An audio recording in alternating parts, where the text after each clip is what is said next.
Hello and welcome to another video. In today's video I'll be taking a look at a very strong team for the Open Great League. You know it, you love it or hate it, it's Azumarill double goes. But today's video is not just about the team. There are also some very cool plays and a very good fun fact at the end too, so stick around. The team works as an ABB line using Sableye, one of the best save swaps in the meta, to lure out Noctowl or a different normal type to give Trevenant a bunch of play in the back. I think Ice Beam is mandatory on Azumarill, but you can either use Hydro Pump or Play Rough based on what you see the most. I used Hydro Pump because I saw Bastiodon so much yesterday, but I did miss Play Rough quite a bit as well. Going into the first game, we lead into a Superior. Yikes. Save swap immediately. And they allow us to get 3 Shadow Claws off before swapping in Azumarill, meaning this is actually not that bad of a matchup. Also, they only throw 5 bubbles before throwing the charge move, so I know this is just an Ice Beam, which Sableye can lift quite comfortably. We get off the return, and it does quite a lot of damage. I don't think this Azumarill is very excelled. And then we go all the way up to the CMP tie on the next Ice Beam, and this should just about be enough to knock out the Azumarill. And we get switch advantage, which is awesome. They bring back in Superior. We get off another foul play.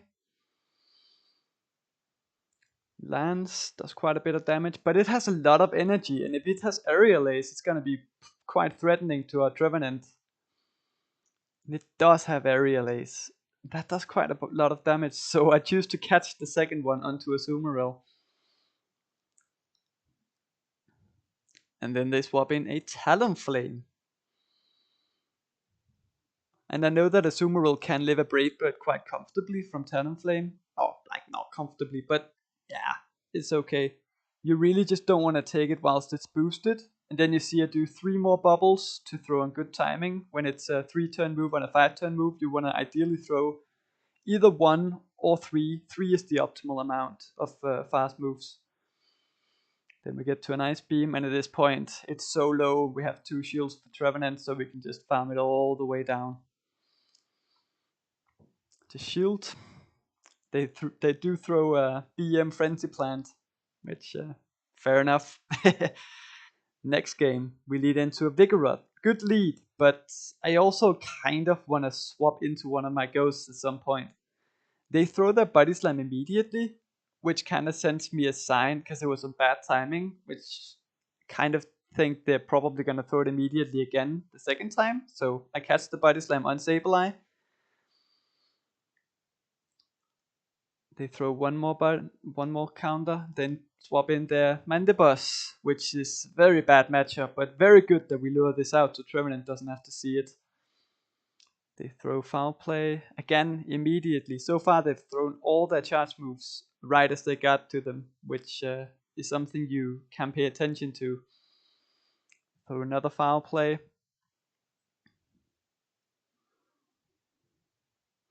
Bring in a Azumarill.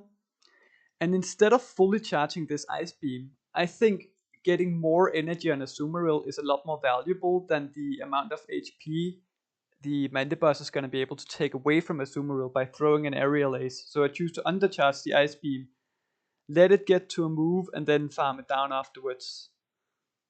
And then bring in an Azumarill, which is not really where I want to throw my energy, but at this point Trevenant should be able to finish off the game. They go up to 6 bubbles. And because they've thrown all their moves immediately, I am assuming this is a play rough and they don't have Ice Beam when they throw after 6. Something you can pay attention to as well. Then they bring in Vigoroth. And I do make a bit of a miscount here, forgetting that they threw that one counter before swapping out. So I let them get to a Bulldoze, which is not ideal, but doesn't really matter all that much. Get to a Seed Bomb, try to undercharge it unsuccessfully. Then they bring in a Azumarill. This is where you can really abuse people who throw their moves right away. Because instead of throwing another Seed Bomb, if I don't throw a move here, they throw unalignment, meaning they give me an entire fast move through. So I just try to put our fast move alignment in range so that they're gonna throw on bad timing if they throw immediately. Not that it matters in this game particularly, but specifically, but it's a good thing to be aware of when you face these types of people. And we take out the Azumarill. Next game, lead into an Altaria. Very good lead. And they swap in Sableye, which is definitely not a counter to Azumarill, but it is a bit awkward because Azumarill is our best response to Altaria, but also our best response to a Sableye. And, well, it can't really take out both. So I throw an Ice Beam. They, of course, have to respect it because it could have been a play rough. Then they farm up to 1 over their foul play. I bring in my Sableye, of course. And I go up to right before they get to their next move, before throwing my foul play. I just want to keep switch advantage here. Then they bring in Altaria, and I make the judgment call that I think I'm going to be able to get to a foul play and a return, but I don't think they're going to allow me to get to both, so I would rather throw the return first, because if they're only going to allow me to get off one, I want it to be the return, and they're obviously not going to shield the first one, they never do. And they still have to throw their energy or take a foul play. So I like that play. Bring in Azumarill, they bring in Trevenant. And I throw my Seed Bomb immediately here because Shadow Claw plus Seed Bomb is just going to be so threatening that I'm going to grab the shield anyways. And because our fast moves were misaligned, I got to only give them 1 turn, whereas they are now giving me 2 turns when they throw their Seed Bomb.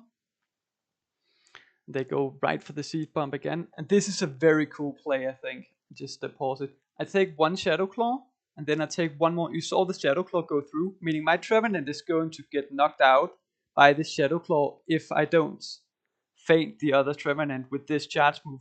I know the Trevenant is on 2 Shadow Claws, meaning it's not going to get to a move on my Azumarill if I let it survive. If I take out the Trevenant, the Altaria is going to come in and get energy on my Trevenant. But if I don't take out their Trevenant, I can get my Azumarill in on their Switch Lock Trevenant with no energy and get a bubble's worth of energy on that Trevenant so that I get the energy instead of giving the Altaria energy. So I undercharge the Seed Bomb and leave the Trevenant with 1 HP. So I can get 1 more bubble's worth of energy, and instead of giving the Altaria some energy, you see here I get a 5-0. Num num, lots of rare candy. Next game, we lead into a Lantern. Yikes. Swap Sableye immediately. And they swap in Altaria. A very cool detail. Sableye wins the 2 shields against Altaria if you land the return. So I go straight for it. Does it land? It does. And now we can farm it down. It's that simple. Of course, if you think they're going to shield it, you can try to bait. But if you land the return, you win the 2 shield. I do go for a foul play right before they get to another sky attack, just so I don't have to go down 2 shields. I'm still going to be able to farm it down if they shield. I of course have to shield again then, but now I get switch advantage, which is huge because I have an Azumarill and a Trevenant in the back, and they have a Lantern. So switch advantage is just massive. They bring in a Stunfisk. I was about to go for the return there because it would do more damage onto Lantern, but luckily I noticed it was a Stunfisk, so I went for the foul play instead. Bring in Azumarill, they bring in Lantern, we bring in Trevenant, and this is a pretty good situation. Flipping switch was just so huge. At this point, you should go for the Shadow Ball, because if you land a Shadow Ball on Lantern, you can farm it down afterwards, whereas if you only land the Seed Bomb, even though it is super effective, it doesn't do as much damage, so you have to land 2, otherwise the Lantern can't take you out.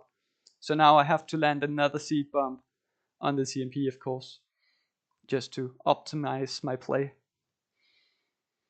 Let it go, bring in Stunfisk, and instead of throwing the Seed Bomb, I choose to load up to the Shadow Ball just to threaten it, so that they have to throw energy on my Trevenant. Whereas if I've gone for the Seed Bomb, they could have overfarmed even more, and I didn't want them to get that energy. And because I have an XL Azumarill, 2 Earthquakes is just not threatening, so we can easily get to 2 Ice Beams. And also, just if you can, just practice over farming all the time, which is something I do, just because occasionally people are gonna forget how much energy you have, and you're gonna be able to catch them off guard. And you give them something to pay attention to as well by over farming. which is always good. Next game, we lead into a Stunfisk. Good lead, especially because I have Hydro Pump. I think only one Stunfisk throughout the entire day has shielded my Hydro Pump. So yeah, most people just don't expect it because you usually run Play Rough. Let's see, is this the one? It is. So I choose to swap in my Sableye because again I have to lure out the potential Noctowl. Then they go for a move, which is an Earthquake. I shield it up.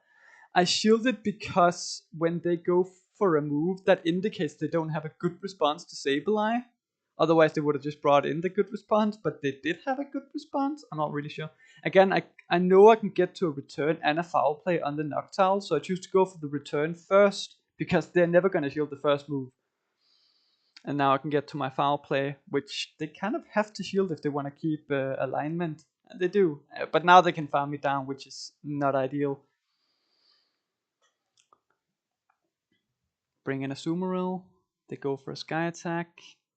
And they get to another Sky Attack. I can shield this and then get to my Ice Beam, but then I'm going to be down shields on my Trevenant.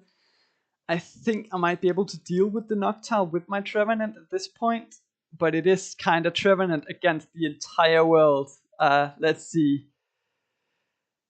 They swap in Medicham. I think they're trying to catch a Seed Bomb, so I overfarm to the absolute max before they get to an Ice Punch. Throw the Shadow Ball. Take out the Medicham. What do they bring in now? The Noctowl is not far away from a move. I need to be aware of that. They bring in Stunfisk. I have to take it out. I go all the way up to the CMP once again. Perfect energy management. This is so close. It does like 46%. It just about takes them out. And we just about get to a Seed Pump on the Noctowl as well. Is this enough? If it's not enough, I'm going to swap in my Azumarill to try and catch their move. It is enough. Trevenant takes out the entire team. Next game, we lead into another Stunfisk. Let's see if this one shields my Hydro Pump. Go up. They throw the Earthquake, I assume. Yes. We go straight for the nuke. Do they shield it? They do not. Boom. Takes out the Stunfisk. And they bring in a Trevenant. So I swap out to Sableye, lure out the Noctowl. Perfect. And I go for the foul play before loading up to the return because our fast move were misaligned. So this way I only give them one fast move or one turn through, whereas now they're going to give me 2 turns through. And I go for the foul play one before I get to the return because I thought they wouldn't allow me to get to the return, so they would throw their Sky Attack one before I got to my return. That was what I was thinking, but now I get to another foul play too. And I take the shield. Awesome. We let the first move through. They get to another one. I choose to shield it because it's a Trevenant in the back, and I know that this Ice Beam is going to be very valuable to me. Because they pretty much have to shield this. And when I take the shield from Trevenant, now my own Trevenant can handle it easily. Just have to shield. They're not going to get to a bait and a nuke, so it's a safe shield. They go straight for the Shadow Ball. It was their only play. That was the last battle for today. I would definitely recommend trying this team out. It is still so strong. I saw last season some people run this team with Toxapex instead of Azumarill at very high elo, like 3500 elo. So probably give that a go if you want to try something a little differently. Fun fact of the day, Noctowl can get an attack breakpoint and Azumarill, which allows it to win the 2 shields and just make that matchup generally a lot more even. This is very important. I have a 115.8 Azumarill, as you might have seen, which is something that I've been very particular about, because most people run a slightly attack-weighted Noctowl in order to get the attack breakpoint on Stunfisk, but the slightly attack-weighted Noctowl doesn't get an attack breakpoint on my Azumarill because it is so defense-weighted, and I would definitely recommend in this Noctowl meta, where you see so many Noctowls, to have a very defense-weighted Azumarill. Go on to PvPoke, sim your Azumarill against a default IV Noctowl, because that's roughly the attack that most people run these days. If it gets the attack breakpoint, maybe consider running a different Azumarill or making a different one, is my suggestion. It makes such a huge difference. If you want to see another video with a very strong Jellicent team with the new smooth serve, I would recommend watching this one right here. Otherwise, like, subscribe, the whole lot. Thanks for watching, and I hope to see you next time.